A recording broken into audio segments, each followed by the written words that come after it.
மக்களே, இன்னைக்கு எங்க சண்டே சமையல் வெரி சிம்பிள். இதை வந்து நீங்க வீட்டில் ட்ரை பண்ணி பாருங்க. ரொம்ப ஈஸியா வீட்டில் இருக்கிற பொருளை கொண்டே செய்யலாம். ரொம்ப அப்படியே நம்ம வந்து ஹோட்டல் செஃப் அந்த மாதிரி எல்லாம் ஸ்டைலில் பண்ண வேணாம், வீட்டில் இருக்கிறதுக்கே செய்யலாம்.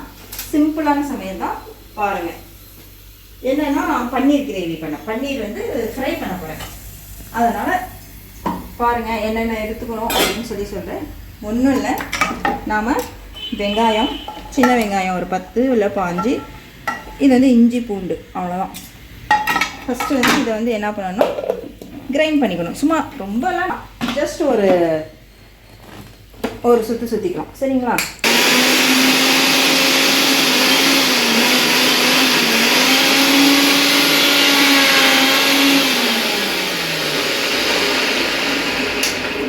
அவ்வளோதான். இது வந்து கிரைண்ட் பண்ணி நம்ம எடுத்துக்கணும்.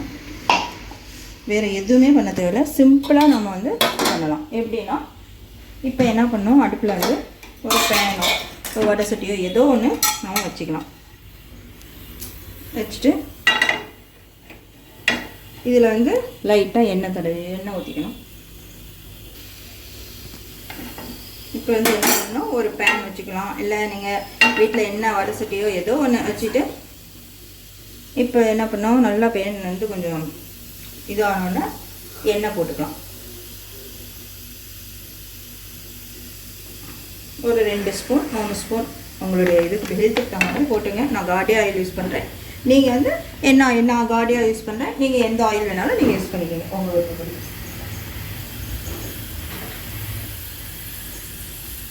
இப்போ இதில் வந்து என்னன்னா, ஃபஸ்ட்டு நம்ம என்ன பண்ணணும், வெங்காயம் பூண்டு வந்து சும்மா 2 ஒன்றா அரைச்சி வச்சுருக்கோம் இல்லைங்களா, அதில் வந்து நம்ம போடணும். ஈஸியாக பண்ணலாம், யார் வேணால் பிகினிங் கூட பண்ணிடலாம், சரிங்களா? போட்டு நல்லா ஒரு வணக்கம் அனுப்பிங்க.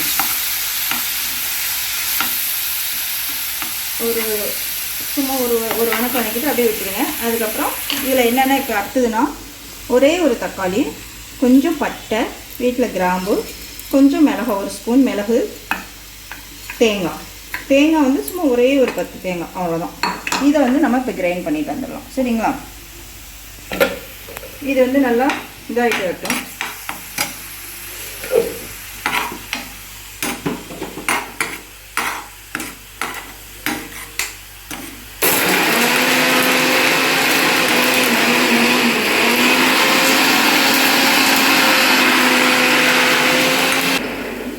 இப்போ இதுலேயே நம்ம என்ன பண்ணலான்னா, இப்போ இதில் ஒரு 1/4 ஸ்பூன் இந்த இதில் இது பெரிய இது, அதனால 1/4 ஸ்பூன் வந்து உப்பு, கல்லுப்பு, ஒரு 1/4 ஸ்பூன் மஞ்சத்தூள், மிளகு போட்டிருக்கோம். அதுக்கு தகுந்த மாதிரி காரத்துக்கு தகுந்த மாதிரி ஒரு 1/4 ஸ்பூன் இல்லை 1/2 ஸ்பூன், உங்கள் காரம் எப்படியோ உங்கள் ஃபேமிலியில் எப்படி சாப்பிட்றவங்க மெம்பர்ஸ் அந்த மாதிரி இது போட்டுருக்கோம், அவ்வளோதான்.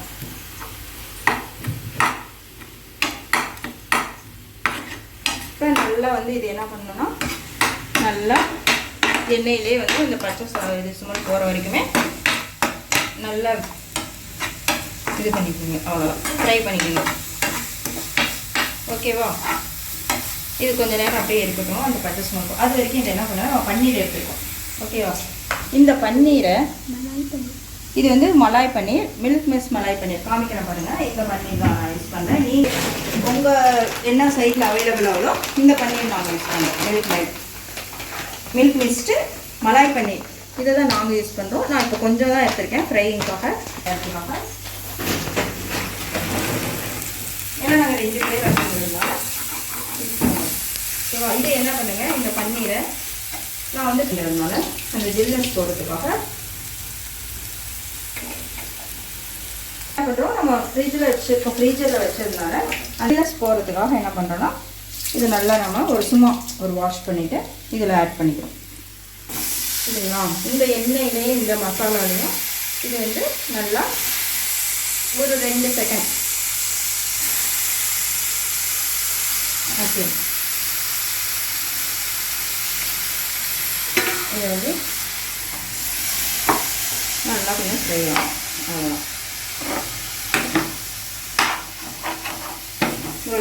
ஒரு ஒரு பெரட்டு விட்டிங்கன்னா போதும். இதுலேயே வந்து அந்த ஜிஞ்சர் கார்லிக் பேஸ்ட்டு, ஆனியனு, அந்த வெங்காயம், அந்த இது எல்லாமே, உப்பு, மிளகாத்தூள் இதெல்லாம் போடுறோம் இல்லைங்களா, அதெல்லாம் நல்லா அதில் வந்து கோட்டிங் மாதிரி நல்லா கவர் ஆகிடும்.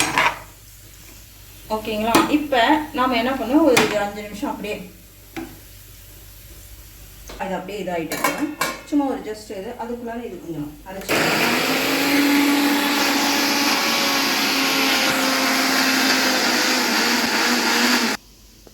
இப்போ இந்த நான் அரைச்சி சொன்னீங்களா தேங்காய் இதெல்லாம் வந்து நல்லா நைஸாக இதை அரைச்சிக்கணும். பட்டை, கிராம்பு இதெல்லாம் வந்து நைஸாக நம்ம அரைச்சிக்கணும். சரிங்களா? அரைச்சி இப்போ அதில் போட்டு இது பண்ணால் உங்களுக்கு சூப்பரான ரெஸ்டாரண்ட் ஸ்டைலில் விட அதிகமான டேஸ்ட்டுலேயே வந்துடும் உங்களுக்கு.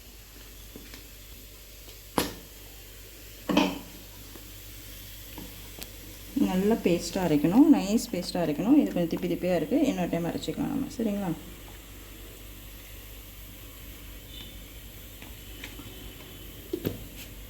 இப்போ என்ன பண்ணோன்னா இதை பாருங்கள், தண்ணியே போடல, பட் பன்னீரில் எவ்வளோ தண்ணி வந்துருக்கு பாருங்கள். அதான் இதை ஃப்ரை பண்ணும்போது தண்ணி யூஸ் பண்ணக்கூடாது. ஓகே, இதையவே வந்து கிரேவி மாதிரி ஆகிடும். அதுக்கப்புறம் நம்ம அதை சுண்டை வச்சு தான் ஃப்ரை பண்ணுவோம். அதனால் தண்ணியே இல்லாமல் ஃபஸ்ட்டு வதக்கிக்கணும்.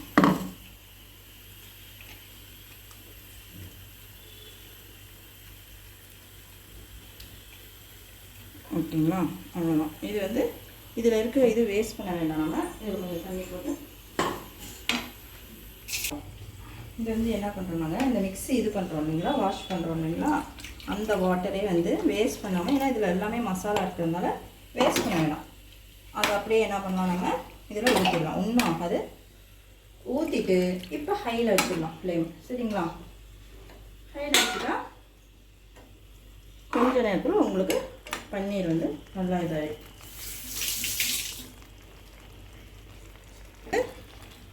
நல்லா ஹையில் வச்சு ஒரு 5 மினிட்ஸ் அது பாட்டுக்கு இதாகும்.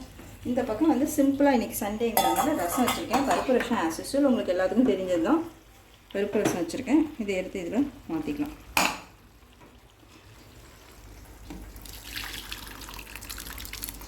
ஓகே, நல்லா வாசனையான ரசம் ரெடி.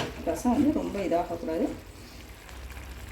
கொஞ்சம் இதில் கருவேப்பிலை போட்டுக்கலாம். ரசம் ரெடி. இது பானுவோட கிச்சன் ஸ்டைலில் உருவான ரசம், பருப்பு ரசம். பருப்பு வேக வச்சு அதிலே தாளிச்சு விட்டேன். அவ்வளோதான். இது எல்லாத்துக்கும் தெரிஞ்சதுங்கிறதால நான் வந்து போடல. வேணும்னா சொல்லுங்கள், ஒரு நாளைக்கு நான் பருப்பு ரசம் வீடியோவும் போடுறேன். ரசம் கொஞ்சம் இதாகிட்டு வரட்டும். அப்புறமா ஒரு லைட்டாக இது வந்து போட்டுக்கலாம். அவ்வளோதான். இதில் எதுவுமே தேவையில்லை. இது வந்து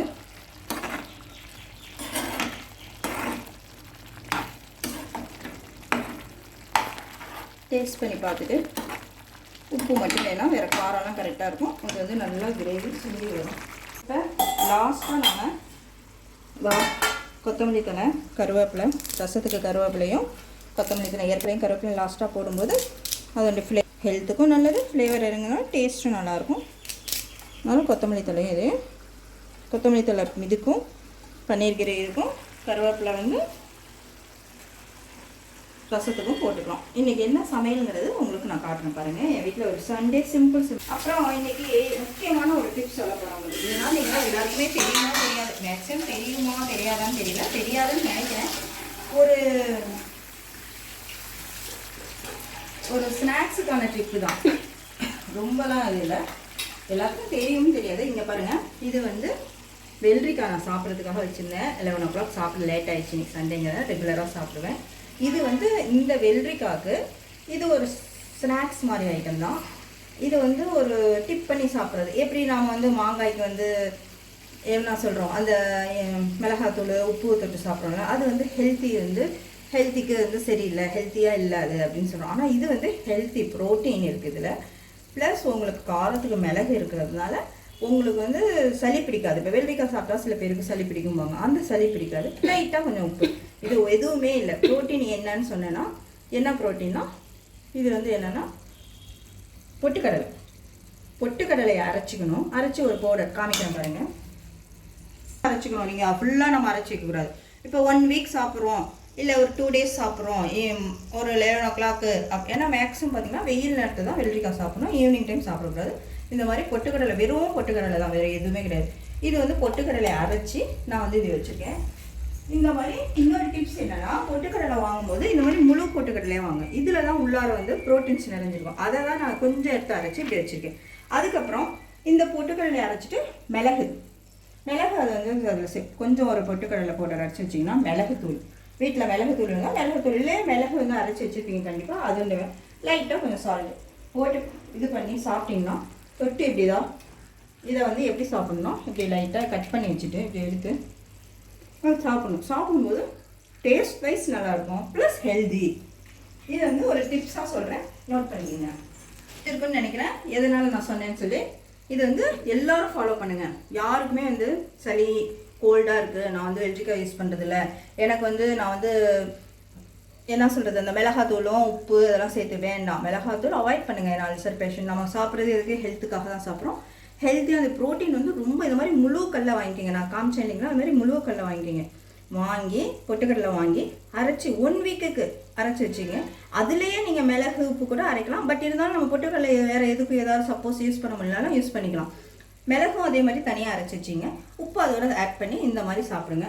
அவ்வளோ டேஸ்ட்டாக இருக்கும். நீங்கள் ஒரு தடவை ட்ரை பண்ணி பாருங்களேன். டேஸ்ட் வைஸ் அவ்வளோ சூப்பராக இருக்கும், ப்ளஸ் ஹெல்த்தியாகவும் இருக்கும். இங்கே பாருங்கள், இப்போ போதும். அதிகமாக வந்து ரசம் கொதிக்கக்கூடாது, ஆஃப் பண்ணிட்டேன். கருவேப்பிலை, கொஞ்சம் கொத்தமல்லி தழை, நாம் வந்து கட் பண்ணி போகணுன்னு ஒன்றும் இல்லை, இப்படி போட்டாவே உங்களுக்கு வந்து போதும். ரசம் வந்து ரெடி ஆயிடுச்சு, அவ்வளோதான். இன்றைக்கி சிம்பிள் ரெசிபி தான். ரசமும் பன்னீர் வந்து அதுக்கு ஃப்ரை. சாப்பாடு நான் முதலே வச்சுட்டேன், அது வந்து நாங்கள் இது பண்ணல, ஏன்னா நார்மலுங்கிறதுனால. இங்கே பாருங்கள், ரைஸ் பாருங்கள், இவ்வளோதான். இதுதான் ஓகே. சண்டே சமையல் இன்றைக்கி இதுதான். இப்போ இது எல்லாமே முடிச்சிட்டோம். இது இன்னும் வந்து நமக்கு வந்து இது பண்ணி வரல. நல்லா இப்போ எப்படி வந்து நல்லா இப்படி பார்த்தீங்கன்னா வந்துடுச்சா. இப்போ டேஸ்ட் வைஸ் பார்த்துங்க. நீங்கள் உங்கள்கிட்ட உப்பு காரம் எப்படி இருக்குன்னு பார்த்துக்கிட்டு அதுக்கு தகுந்த மாதிரி நீங்கள் வந்து என்ன வேணுமோ, உப்பு இல்லை கம்மியாக இருந்தால் உப்பு, இல்லை மிளகு காரம் உங்களுக்கு எப்படி இருந்தாலும் போட்டுங்க, அவ்வளோதான். இதில் வந்து எங்களுக்கு வந்து அதிகமாக இது பண்ண தேவையில்லை. இப்போ என்னென்னா, இதை சிம் பண்ணிவிட்டு கொத்தமல்லி தழை நல்லா தூவி விட்டுக்குங்க, அவ்வளோதான். கருவேப்பிலை,